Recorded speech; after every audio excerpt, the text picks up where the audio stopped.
Josh just said climate change wasn't real.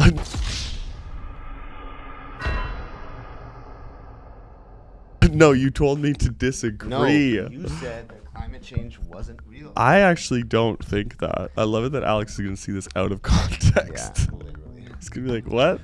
Start of podcast now. Sorry for the preamble. I honestly... See, here's the thing. When we started talking before this podcast, a whole different idea that we were going to talk about. But now it's kind of turned into an interesting topic of AI motion capture. Right. And if it's feasible or if it's something that is not a good solution. Now, in what ways is it a good solution if it is? Okay, we use MoveAI so far. Yeah. That's who we've used. That's our only experience with AI motion capture. Yeah. And so far, it has worked to our needs. But our needs are 1 or 2 shots. Yeah, it's not a full thing. And they didn't have to be frame perfect.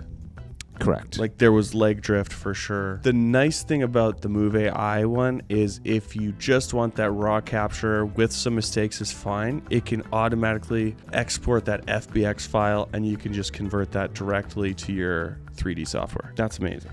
That is an incredible part of it. With your phone. Like that is ease of use. Well, I think the fact that there's an option that's one camera setup, and then there's a multi-camera one which can be a little bit more accurate as well. Yes, with right? MoveAI, like Move One, Move or One, whatever, MoveAI, whatever. Yeah. But is that gonna replace motion capture altogether? No. Why not? We don't think you'll get to a point that it will. I fully believe in the development of AI in motion capture. I think that it's going to be great. I just think where we are right now, the micro movements and adjustments that we make in our hands, the little tendencies that we make, the way we flick our wrist, the way we turn our heads, that is why those crazy mocap suits are built. So, sure. I agree. No, I agree. Like at this moment, there's not a lot of AI solutions that can capture the nuances of the human body. Right. Okay. So there are limitations. And, just like putting it out there, what is one limitation we've seen? Can you do a push-up? No. Yeah. Okay. Can you sit down in a chair? No. Can you cross your hands in front of your body or behind your body? Well, okay, so your you face? could do all of those things, but you would later on need to make adjustments, which you have to do with normal motion capture anyway. Okay. So what I'll say is I don't know if AI will ever fully replace traditional mocap in the sense of even in traditional mocap, you still need to do adjustments. So there's a company we were looking at this morning who is releasing a new version of their AI tracking platform, which will target the upper body. Okay. And in a few months, they will release motion capture of your fingers with AI, and it will be accurate. So they say.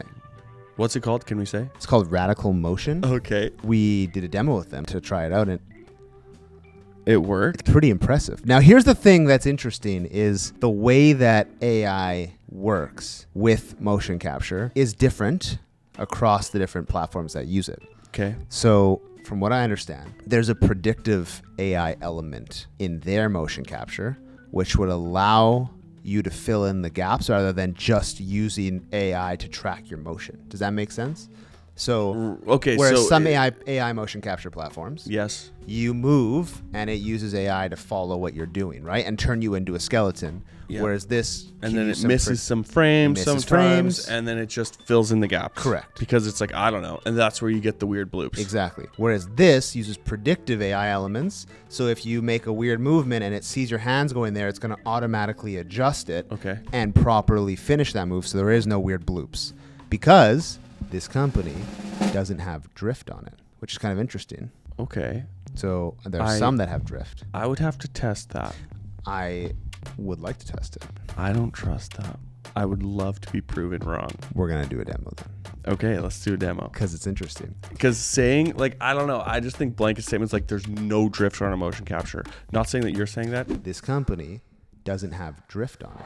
But this company saying that to you is, to me, marketing. Here's the thing. It looks pretty incredible. Okay, but here's the other thing. You could have the developer model. Agreed, but it's vetted by a lot of industry professionals. Okay. Tons. Okay, very cool. Including Weta, Okay. And there are... That just gave the stamp of approval in my eyes, actually. Right? That's interesting. Right? So there is... Don't know how much I can say to it. I don't know how much of it's public. We'll look it up. There are enough industry professionals that seem to say that it's pretty damn accurate and cool. Right. Do I know how well it can integrate into our workflow for motion capture? I don't know. Here's what I'll have to say. To cap off the will AI completely replace traditional mocap, I think it will become a useful tool in the toolkit of motion capture in general. I don't think it'll completely replace. Like, think about Avatar 2, how they filled that pool with all the white little balls that floated so that they could get the motion and flow of the water. That was insane. It was insane. Now, we've done underwater motion capture. It was next to impossible with Move 1, but that accuracy was nowhere near, obviously, what was required for like a AAA movie. Yeah. And it was literally for like a 4-second shot. It did take like 30 captures to get one that would have been feasible. And it still had the underwater drift, which we didn't account for. That is true. There were a lot of variables now, though, going back to it that I think we could consider again, like mounting options and things like that to make it more stable. Yes. Maybe doing not the Move 1 approach and doing multiple iPhone cameras. Maybe that would have been more accurate. We don't know. But underwater mocap is like a tough one.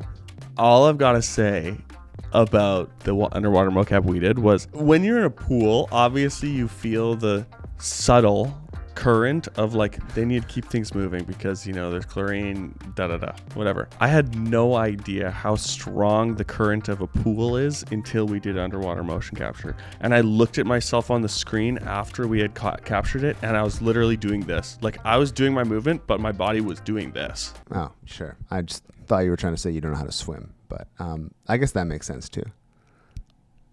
It's the current of the pool. I love swimming. It's the current of the pool. Of a stationary pool. We'll chalk it up to... I'm serious! I think that's...